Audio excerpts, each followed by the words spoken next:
very pleased today to speak with Ajit Kanagasundram, and those of you who've been in banking technology in the last 20 to 30 years would remember Ajit for having built a global processing capability for Citibank.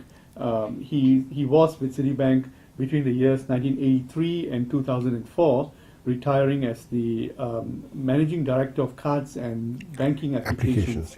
And having had the privilege of building and selling internally the cards processing capability on a global basis to how many countries around the world? At the maximum, it was 38 countries. Asia, Middle East, Europe, Latin America. Now, walk us through a little bit of how technology has changed and what has changed about technology in the time that you've been with Citibank since 1983, and what hasn't changed in technology today. You are basically a mainframe man. I think you believe in the mainframe's capability to support a global cards processing capability. And banking. And banking. What about the mainframe is not replicated by the cloud or an external server system? Okay, let me start. In the late 80s, no one had tested large-scale multi-geography processing on the mainframe. They knew that they could handle single large volumes in North America, but would it work across geographies? So a few things happened. In the early 90s, mainframe MIPS became much cheaper when IBM moved from large water-cooled processors to air-cooled CMOS processors. So the same platform was available at a much lower cost.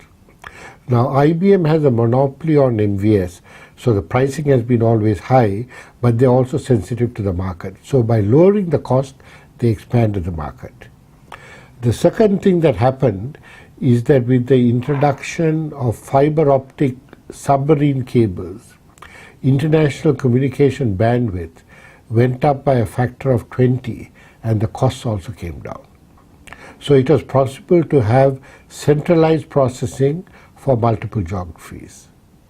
Now, coupled with that, in 1989, Citibank decided to set up a regional processing hub in Southeast Asia, only to do what was essentially the ASEAN countries: Singapore, Thailand, Malaysia, Indonesia. Now, I was appointed to head that. I was formally in charge of regional banking. And it was such a success that North Asia, which had originally planned to have their own processing center in Hong Kong, doing Hong Kong, Taiwan, and Korea, decided to join the Southeast Asia, or what we call the Regional Card Center. Once that was done in the mid-90s, Japan also decided to come in. Japan at that time was being processed by Sumitomo Bank, but high cost, about $30 a card, and very poor service in terms of responsiveness, but extremely high quality, that the sub-second response, the system never went down, etc. So the first question the Bank of Japan asked is, can the Singapore Regional Card Center replicate this? So the Bank of Japan sent a team down, looked at our setup, looked at our past record, and they said okay. The head of Citibank Japan, Yashiro-san, a very senior Japanese banker, then took the decision to move out of Sumitomo Bank. It's a difficult decision because in Japan you don't break business relations or kairetsu easily, and we moved it here. It was a difficult move because we had to customize the system for the Japanese language and very special processes that they had, but we managed to do it in 18 months. So by 1996, we had all of Asia, including Japan and Australia, being processed out of Singapore. Now you must remember, all during this time, costs were coming down. When we first started, it was about $7 per card per year, data center and applications costs. But because of higher volumes and lower processing costs, lower telecommunications costs, They said now come down to about $4. Then in the late 90s, there was a move to try and process Europe and Latin America on the US bank card system. That failed because the US bank card system was built for high volumes, not to do multiple geographies or medium volumes. So in 1999, I was told, move or extend your system to Europe, Western Europe and Latin America, which I did over the next 3 years. Latin America was processed from the data center in Singapore. Europe, we did the application development work, but we processed out of Germany because the EU privacy laws don't allow you to send data outside the EU. But we controlled everything from here. So at the height, there were 38 businesses being processed by one application. Costs have meanwhile come down to $3 per card per annum, right?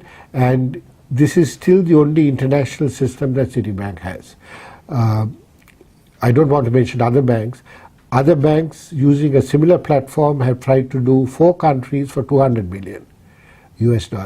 We did all these countries for 50 million. Right. The main reason for success is really that we had a team in Singapore that was experienced in cards and highly competent on mainframe technology. You can't replicate that. We had a extension in India and China, but the key designers and testers were in Singapore. So was there a period where you had more countries subscribing to your processing and then it started to fall? Or? No one who ever came on a system ever wanted to get out. The problem is Citibank got into trouble with the CDL fiasco in New York, and they had to sell their businesses in Western Europe and Latin America, keeping only Mexico. Right. So it was a business decision, nothing to do with the technology or the infrastructure.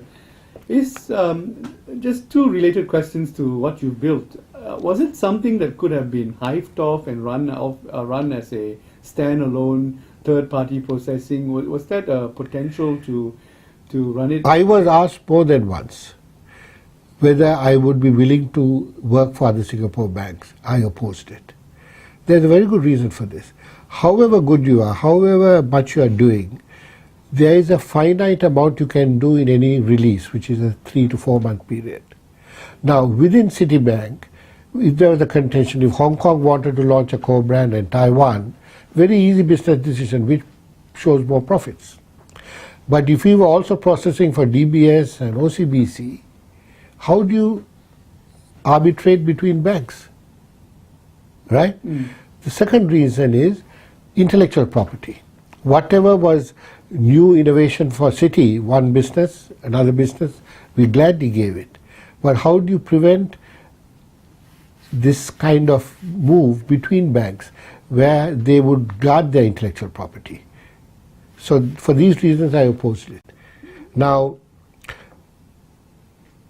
our reason for success is that we didn't have to worry about intellectual property.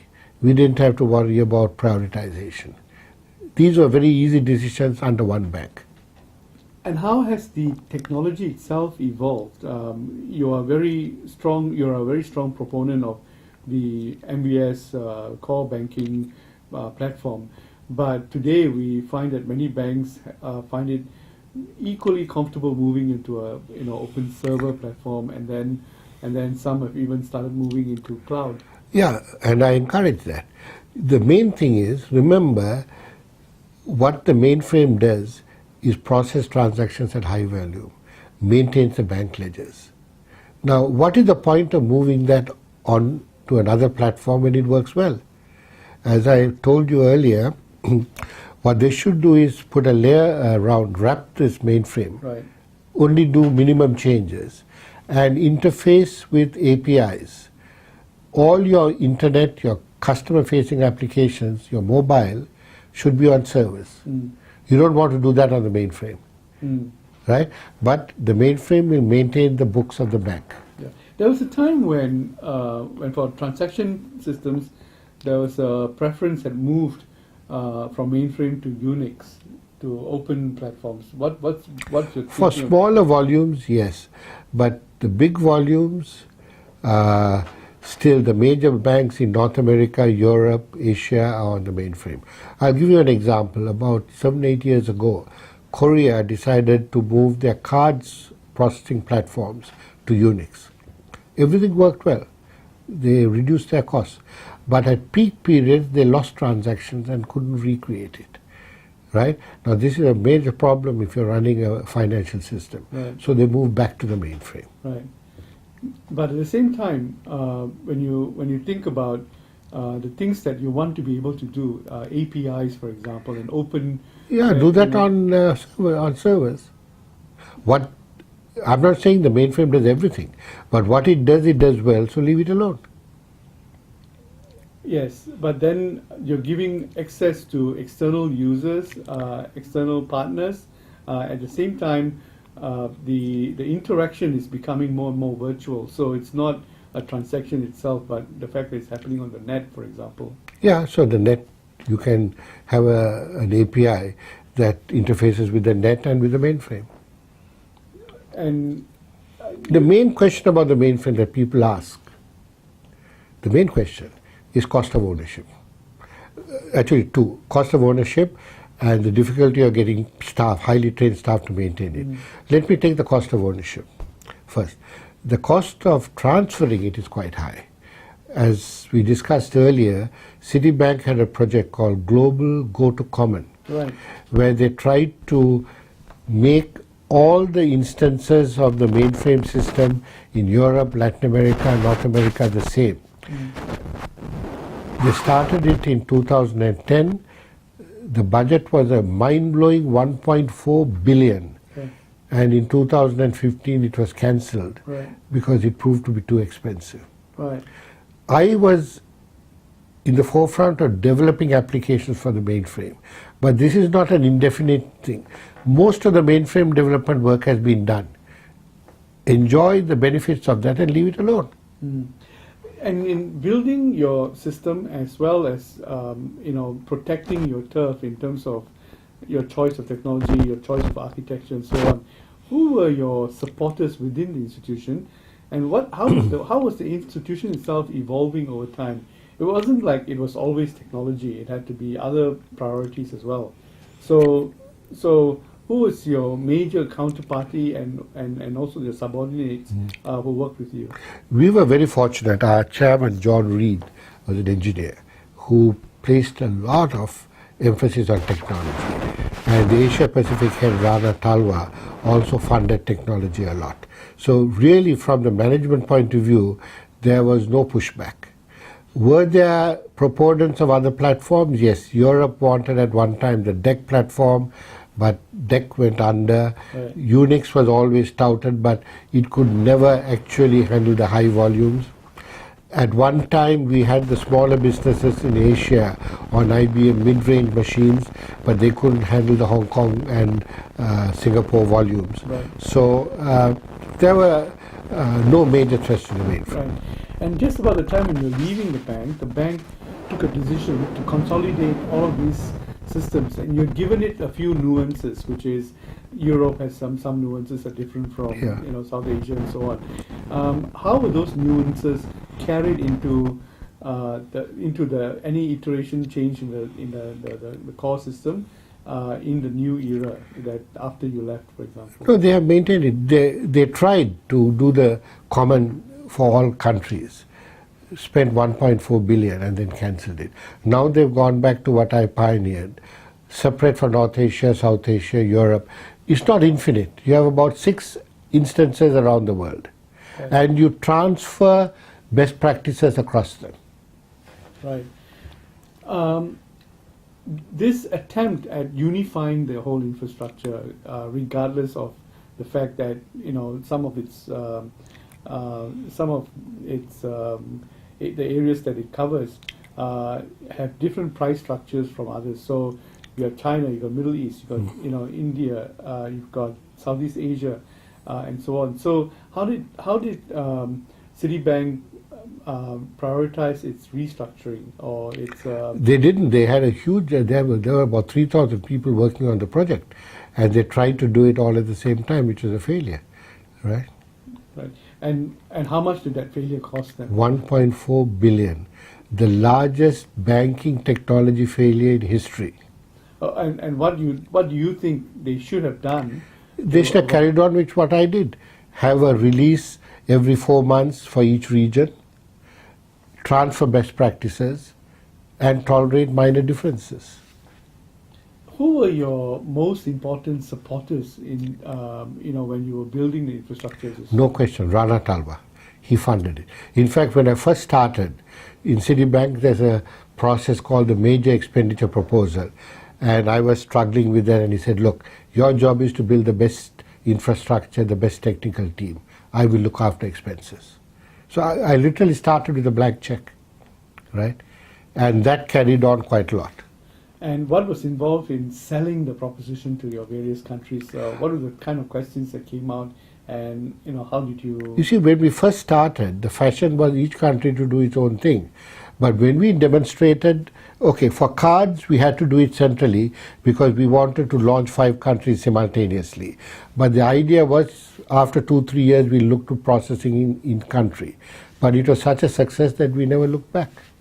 Now, Citi is an interesting organization where it has got a home country, which is the US, especially the east coast of the US, and it's got an international ecosystem, which arguably is based out of Singapore or other parts. Singapore mainly. Okay. How do you reconcile the two? And what about the US system was sophisticated, complicated, therefore required additional inputs, and what was available in? Okay, let me talk about the retail bank, which I know about. The US system is a high volume mass market system. They have 60 million cards, but the average spend is quite low, very few features. In Asia, we have an upmarket segment, much more features, multi-currency. So there is very little commonality. In fact, one study found 17% commonality between the US and Asia. Right? So there was never ever any push when we started to adopt the US system. And what about the US? They are very good at high volume processing, right? But was there temptation for the US to buy the system that you, or rather to pay you to develop what they needed? It was the other way around. The early stages they said, why can't you use our system? But that was not shot down by me, but by the business managers, because they said you don't have all these features which we need. Right? So fortunately that never happened. In today's world, where you have a lot of applications that need to be developed independently and then integrated and for it to to communicate or pass messages across, what are some of the technological challenges you would imagine someone in your position would have today?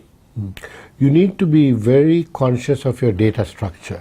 As long as your data definitions are standard, you can have applications in the cloud, you can have applications on the mainframe, you can have applications on standalone servers talking to each other. So you need a very strong functionality to maintain data structures and interfaces.